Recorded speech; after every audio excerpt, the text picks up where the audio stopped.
Item ಯಾವುದೇ ಇರಲಿ try ಮಾಡಿ ಆಚಿ ಚಿಕನ್ ಮಸಾಲಾ.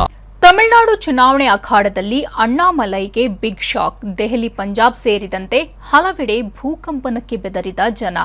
ಗಾಜಾದಲ್ಲಿ ಯುದ್ಧದ ಭೀಕರತೆ, ಪುಟ್ಟ ಮಕ್ಕಳ ಕರುಣಾಜನಕ ಕತೆ. ಈ ಎಲ್ಲ ಸುದ್ದಿಯನ್ನ ನೋಡೋಣ ದೇಶ ವಿದೇಶ ನ್ಯೂಸ್ ಟಾಪ್ 9 ನಲ್ಲಿ. ದೆಹಲಿ ಹಾಗೂ ಎನ್ಸಿಆರ್ ಸುತ್ತಮುತ್ತ ಭೂಮಿ ಕಂಪಿಸಿದೆ. ಜಮ್ಮು ಕಾಶ್ಮೀರ, ಪಂಜಾಬ್, ಹರಿಯಾಣದಲ್ಲೂ ಭೂಕಂಪನದ ಅನುಭವ ಆಗಿದೆ.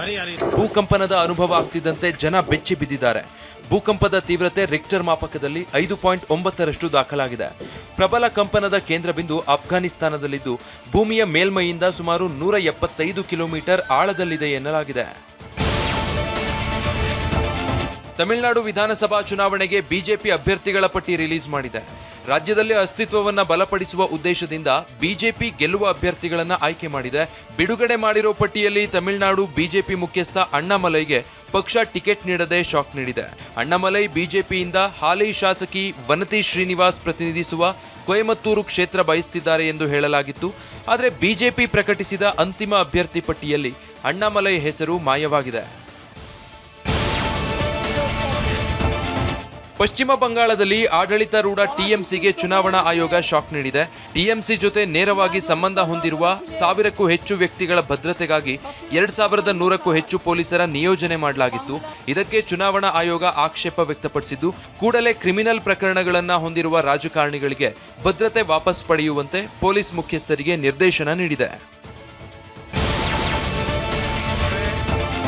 ಪಾಕಿಸ್ತಾನ ಆಕ್ರಮಿತ ಕಾಶ್ಮೀರ ಶೀಘ್ರದಲ್ಲಿ ಭಾರತದೊಂದಿಗೆ ವಿಲೀನಗೊಳ್ಳಲಿದೆ ಎಂದು ಅಖಿಲ ಭಾರತ ಇಮಾಮ್ ಸಂಘಟನೆಯ ಮುಖ್ಯ ಇಮಾಮ್ ಉಮರ್ ಅಹಮದ್ ಇಲ್ಯಾಸಿ ಹೇಳಿದ್ದಾರೆ.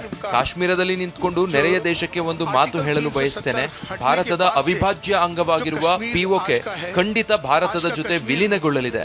ಏಕೆಂದರೆ ಪಿಒಕೆ ಜನರು ಜನಾಭಿಪ್ರಾಯ ಸಂಗ್ರಹಿಸಲು ಬಯಸಿದ್ದಾರೆ ಎಂದಿದ್ದಾರೆ.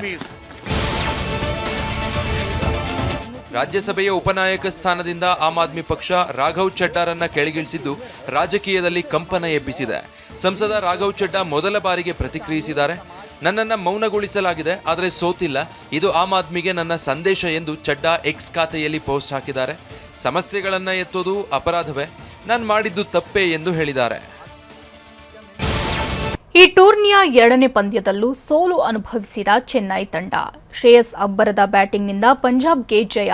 ಬಿಸಿಸಿಐಗೆ ಪತ್ರ ಬರೆದ ಬಾಂಗ್ಲಾ ಕ್ರಿಕೆಟ್. ರಾಯರ ಕುರಿತಾದ ಆಲ್ಬಂ ಚಿತ್ರೀಕರಣ ಯಶಸ್ವಿ. ಮದರ್ ಪ್ರಾಮಿಸ್ ಅಂತಿರುವ ಡಾಲಿ. ಎಲ್ಲ ಸುದ್ದಿಯನ್ನ ನೋಡೋಣ ಎಂಟರ್ಟೈನ್ಮೆಂಟ್ ನ್ಯೂಸ್ ಟಾಪ್ 9 ನಲ್ಲಿ. ಪಂಜಾಬ್ ಕಿಂಗ್ಸ್ ವಿರುದ್ಧ ಚೆನ್ನೈ ಸೂಪರ್ ಕಿಂಗ್ಸ್ ತಂಡ ಸೋಲನುಭವಿಸಿದೆ. ನಿನ್ನೆ ಚೆನ್ನೈನ ಚಿದಂಬರಂ ಸ್ಟೇಡಿಯಂನಲ್ಲಿ ನಡೆದ ಪಂದ್ಯದಲ್ಲಿ ಮೊದಲು ಬ್ಯಾಟ್ ಮಾಡಿದ ಚೆನ್ನೈ 20 ಓವರ್ಗಳಲ್ಲಿ 5 ವಿಕೆಟ್ ನಷ್ಟಕ್ಕೆ 209 ರನ್ ಗಳಿಸಿತ್ತು. 18.4 ಓವರ್ಗಳಲ್ಲೇ ಪಂಜಾಬ್ ತಂಡ 210 ರನ್ ಗಳಿಸುವ ಮೂಲಕ ಜಯ ಸಾಧಿಸಿದೆ.